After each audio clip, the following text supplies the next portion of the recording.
వంగ రవీందర్ రెడ్డి గారు కూడా జాయిన్ అయ్యారు. రవీందర్ రెడ్డి గారు నమస్తే, నా ఆడియో క్లియర్ గా ఉందా మీకు? నమస్తే సార్. రవీందర్ రెడ్డి గారు క్లియర్ ఉంది సార్. రవీందర్ రెడ్డి గారు మీరు ఏం చెప్తారు?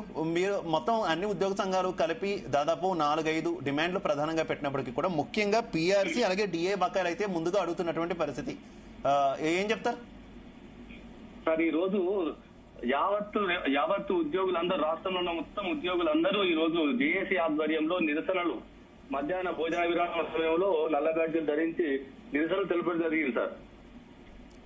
ఇందులో ముఖ్యంగా అందరిది ఒకటే ప్రాబ్లం ఏంటంటే పిఆర్సీ ఇవ్వడం, పిఆర్సీ ఒకటి, హెల్త్ కార్డ్స్ ఒకటి, అండ్ సిపిఎస్ రద్దు ఒకటి, పెండింగ్ బిల్స్ ఒకటి. ఈ 4 ఐటమ్స్ మీదనే 4 పాయింట్ల మీద 4 అంశాల మీద ఈ రోజు మేము చేయడం జరిగింది.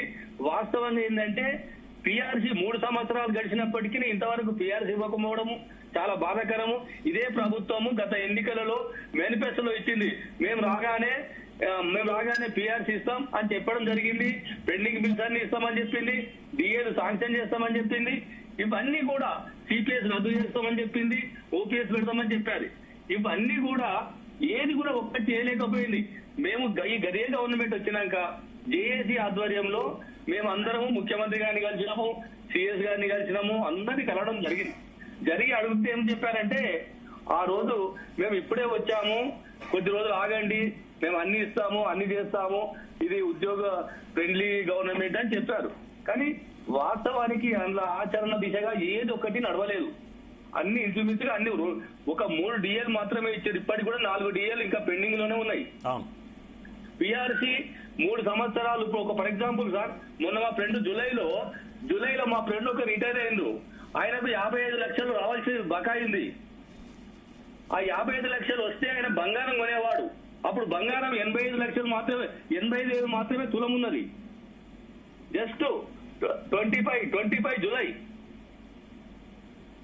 హలో, కంటిన్యూ 25 జూలైలో 85,000 రూపాయలకు తులం బంగారం ఉంది. ఇప్పుడు ఇదే 26 ఏప్రిల్లో మీరు చూడండి రేట్ ఎంత, 150 ఉంది. అంటే వాళ్ళు వచ్చిన అమౌంట్ 0 అయిపోయింది. వాళ్ళకి రేపు ఇంకా రాలేదు అమౌంట్. ఇవాళ తిరుగుతున్నాడు, ఇవాళ వచ్చింది అతను.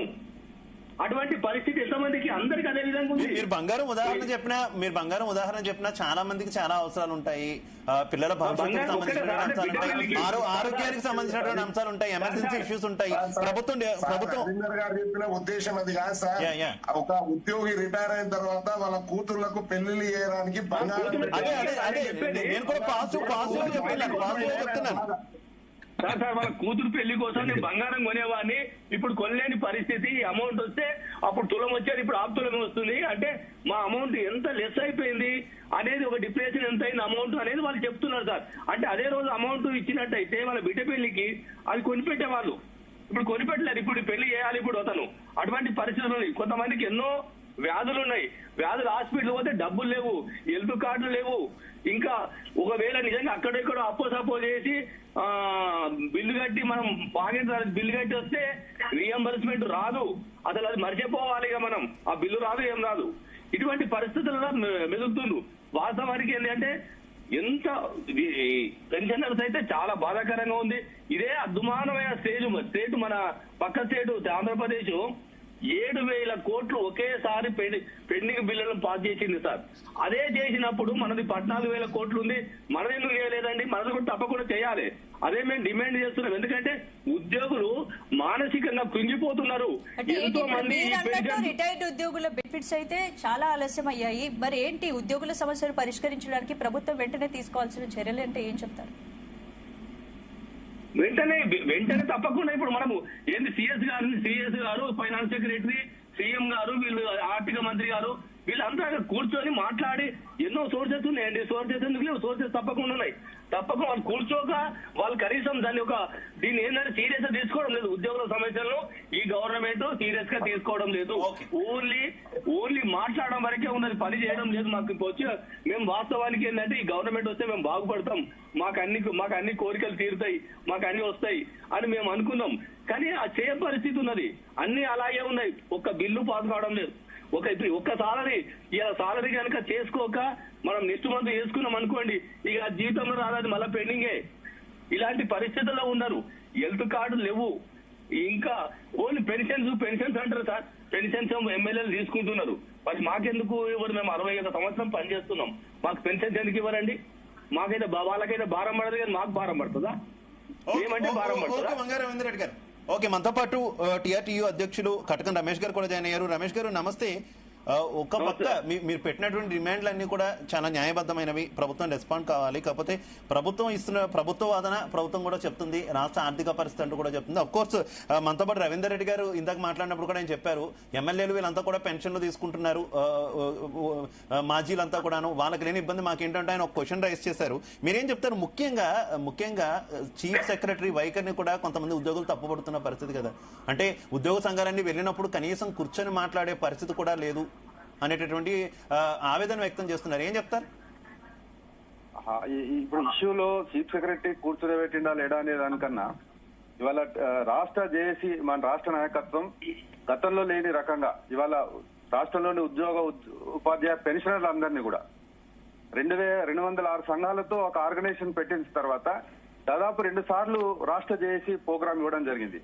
అంటే మాకున్నటువంటి పెండింగ్ సంబంధించినటువంటి పిఆర్సీ కానీ, తర్వాత ఇవాళ కాంగ్రెస్ మేనిఫెస్టోలో పెట్టుకొని ఎన్నికల్లో గెలిచిన తర్వాత అమలు చేస్తా అనేటువంటి ఒక ఆశతో కాంట్రిబ్యూటరీ పెన్షన్ విధానం రద్దు కానీ, మాకున్నటువంటి పెండింగ్ డిఏలు కానీ, రెండోది 2003 డిఎస్సి కానీ, ఉపాధ్యాయులు కాకుండా ఇతరులు కూడా 1/9/2004 కన్నా పూర్వం నోటిఫికేషన్ ద్వారా ఎవరైతే నియామకం పొందినో వారికి సంబంధించి చాలా క్లారిటీగా కాంగ్రెస్ మేనిఫెస్టోలో పెట్టిన సందర్భంలో అధికారంలోకి వచ్చినటువంటి ప్రభుత్వం తప్పకుండా ఇవన్నీ నెరవేరుస్తుందని దాదాపు ఆ రోజు 57 డిమాండ్లతో ఆ తర్వాత 64 డిమాండ్లను కూడా రాష్ట్ర ప్రభుత్వం ముందర ఉంచడం జరిగింది.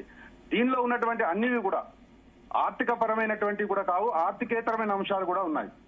అంటే సానుకూలంగా కూర్చుని మాట్లాడడం, తర్వాత దానిలో సాధ్యమైనటువంటివి నెరవేర్చడం, ఆర్థిక పరమైనటువంటి వాటిని ఏ రకంగా ముందుకు పోదామని మాతో చర్చించి ముందుకెళ్లే ప్రయత్నం చేయడం. ముఖ్యంగా ఇవాళ పెన్షనర్స్ చాలా ఇబ్బంది పడుతున్నారు, సర్వీస్ ఉపాధ్యాయులు ఉద్యోగులు కూడా ఇబ్బంది పడుతున్న ఈహెచ్ఎస్ సంబంధించి రాష్ట్ర మా జేఏసీ నాయకత్వానికి చాలా క్లారిటీగా మేము ఈహెచ్ఎస్ అమలు పరుస్తామని చెప్పేసి మా కింద క్యాడర్ అంతా ఉద్యోగులంతా మేము 1% వాళ్ళు ఒప్పుకుంటే మేమంతా ధైర్యంగా రాష్ట్ర జేఏసీ నాయకత్వం కింది క్యాడర్ను ఒప్పించి 1.5% ఆ సిఎస్ గారు చెప్పారు 1% సరిపోవటం లేదంటే అయినా సరే 1.5 అయినా సరే మీరు ముందుగా ఒక ఉత్తర్వులు జారీ చేసి మరొక కమిటీని ఏర్పాటు చేసి దాన్ని అమలు పరచాలని చెప్తే అమలు పరుస్తామని చెప్పిన సందర్భంలో 2 సార్లు కూడా మా యొక్క ఉద్యమాన్ని వాయిదా వేసుకోవడం జరిగింది. వాయిదా వేసుకున్నటువంటి సందర్భాన్ని కూడా ప్రభుత్వం పట్టించుకోవాలి. మరి కింద రాష్ట్ర జేఏసీ నాయకత్వంగా కింద ఉద్యోగ ఉపాధ్యాయ పెన్షనర్లతో మా మీద ప్రెజర్స్ ఉన్నాయి.